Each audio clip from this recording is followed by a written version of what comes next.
ಇನ್ನು ನಿನ್ನೆ ನೇಪಾಳದಲ್ಲಿ ಸಂಭವಿಸಿದಂತಹ ಭೀಕರ ಪ್ರವಾಹದಲ್ಲಿ ಅನೇಕ ಜನ ನಾಪತ್ತೆಯಾಗಿದ್ದಾರೆ. ಅವರನ್ನ ಹುಡುಕಾಡುವಂತಹ ಪ್ರಯತ್ನಗಳು ಭರದಿಂದ ಸಾಗ್ತಾ ಇದೆ. ಭಾರತೀಯರು ಕೂಡ ಸಾಕಷ್ಟು ಜನ ಅಲ್ಲಿ ನಾಪತ್ತೆಯಾಗಿದ್ದಾರೆ. ಕನ್ನಡಿಗರು ಕೂಡ ನಾಪತ್ತೆಯಾಗಿದ್ದಾರೆ. ನಾಪತ್ತೆಯಾಗಿದ್ದವರು ಈಗ ಪತ್ತೆ ಆಗಿದ್ದಾರೆ ಅನ್ನೋ ಅಪ್ಡೇಟ್ ಲಭ್ಯವಾಗ್ತಾ ಇದೆ.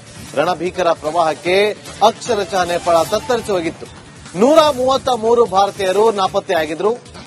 ಕನ್ನಡಿಗರು ನೇಪಾಳದಲ್ಲಿ ಸಿಲೆಕ್ಟ್ ಕೊಂಡಿದ್ರು. ಅವರು ಸೇಫ್ ಆಗಿದ್ದಾರೆ ಅಂತ ಮಾಹಿತಿ ಸಿಗ್ತಾ ಇದೆ. ಕೋಲ್ಕತ್ತಾದ 32, ತಂಜಾವೂರಿನ 52 ಜನ ಈಗಲೂ ಕೂಡ ಮಿಸ್ಸಿಂಗ್ ಅಂತ ಹೇಳಲಾಗ್ತಾ ಇದೆ.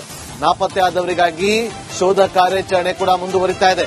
ಭಾರತೀಯ ವಾಯುಪಡೆಯಿಂದಲೂ ಕೂಡ ರಕ್ಷಣಾ ಕಾರ್ಯಾಚರಣೆ, ಶೋಧ ಕಾರ್ಯಾಚರಣೆ ಮುಂದುವರೆದಿದೆ.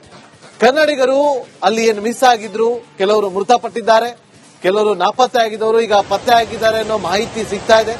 ಜೊತೆಗೆ ಬೇರೆ ಬೇರೆ ರಾಜ್ಯದವರು ಕೂಡ ಒಟ್ಟು 133 ಜನ ಭಾರತೀಯರು ಈ ಕ್ಷಣಕ್ಕೆ ಮಿಸ್ಸಿಂಗ್ ಅಂತ ಹೇಳಿ ಮಾಹಿತಿ ಸಿಗ್ತಾ ಇದೆ.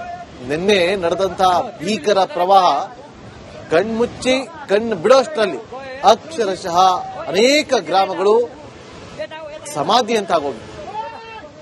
ಕಟ್ಟಡಗಳು ಕೊಚ್ಚಿಕೊಂಡು ಹೋಗಿತ್ತು, ರಸ್ತೆಗಳು ಮುಳುಗಡೆ ಆಗಿತ್ತು.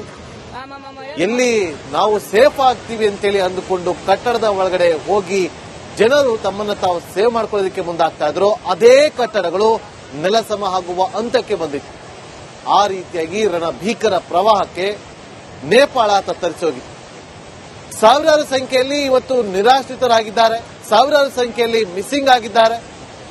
ಭಾರತೀಯರು ಕೂಡ ಅದರಲ್ಲಿ ಮಿಸ್ಸಿಂಗ್ ಆಗಿದ್ದಾರೆ ಅನ್ನೋದು ಸಿಗ್ತಾ ಇರುವಂತಹ ಮಾಹಿತಿ. 133 ಜನ ಮಿಸ್ಸಿಂಗ್ ಆಗಿದ್ರೆ ಕನ್ನಡಿಗರು ಕೂಡ ಅನೇಕ ಜನ ಅಲ್ಲಿ ಮಿಸ್ಸಿಂಗ್ ಆಗಿದ್ದಾರೆ. ಕೆಲವರು ಅದರಲ್ಲಿ ಪತ್ತೆಯಾಗಿದ್ದಾರೆ, ಕೆಲವರು ಮೃತಪಟ್ಟಿದ್ದಾರೆ ಅನ್ನೋ ಮಾಹಿತಿ ಕೂಡ ಸಿಗ್ತಾ ಇದೆ. पुरा ड्याम फुटेर आयो यार, पुरा चाइनाको ड्याम फुटेर आएर रहेछ।